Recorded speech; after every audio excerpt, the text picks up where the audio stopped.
Most people assume the Bible has a lot to say about how messed up humans are, and that's true.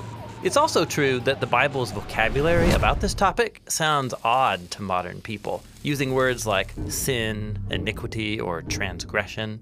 And so the Bible's perspective on the human condition is often ignored or treated as ancient and backwards.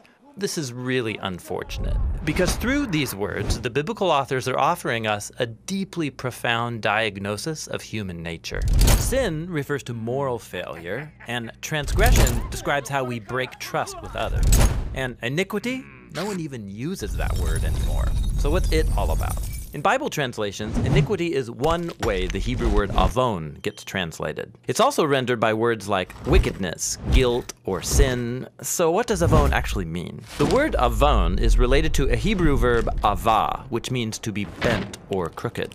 The poet of Psalm 36 says his back is avad, that is, bent over in pain. Or in Lamentations chapter 3, a road that isn't straight is one that avaz, that is, it's twisty and crooked. Now, this image of being crooked offered biblical poets a powerful metaphor to talk about people's behavior. Like Jeremiah, who said that Israel had avad their way by violating their covenant with God and giving allegiance to idols. Or in the book of Job, a person who morally fails is someone who avaz what is right. In both cases, something that's supposed to be level or even, your choices or your conscience, has been bent out of shape, distorted. In the Bible, avon refers to all kinds of crooked behavior. 10 Commandments kind of stuff. Lying, murder, adultery. In Isaiah chapter 59, avon describes the corruption among Israel's leaders who were ignoring the injustice done to the poor. The prophet cleverly adapts the metaphor, saying, "We have so much avon, that is crookedness, that uprightness can't even enter our city."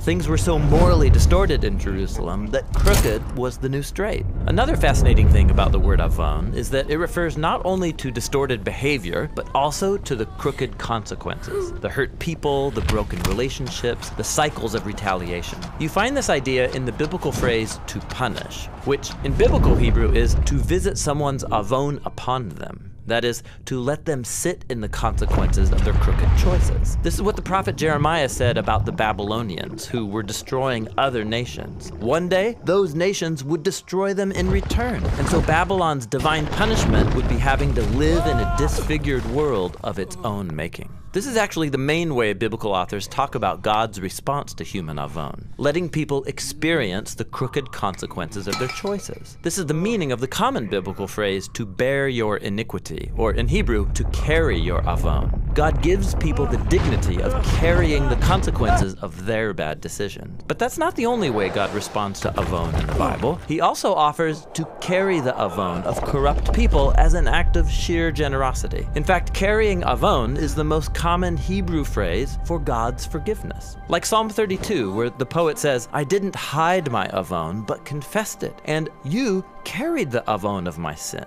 This is actually shocking if you stop and think about it. God forgives people by taking responsibility for their avon. This idea reaches its high point in the book of Isaiah, where God appoints a figure called the servant. He will embody God's forgiving love by carrying the avon of many and allowing it to crush him.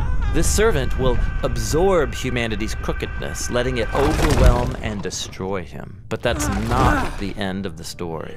The servant will emerge out the other side of death, alive and well, so he can offer his life to others. When you get to the New Testament, the apostles carry these ideas forward using the Greek word onomia, which has a similar meaning.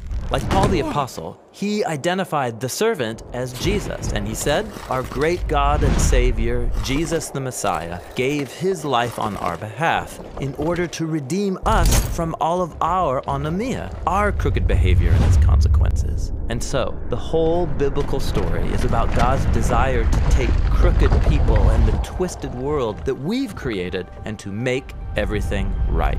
Through Jesus, God invites us to become whole humans once again, people who can walk upright with God and with each other. And that's the story behind the biblical words for iniquity.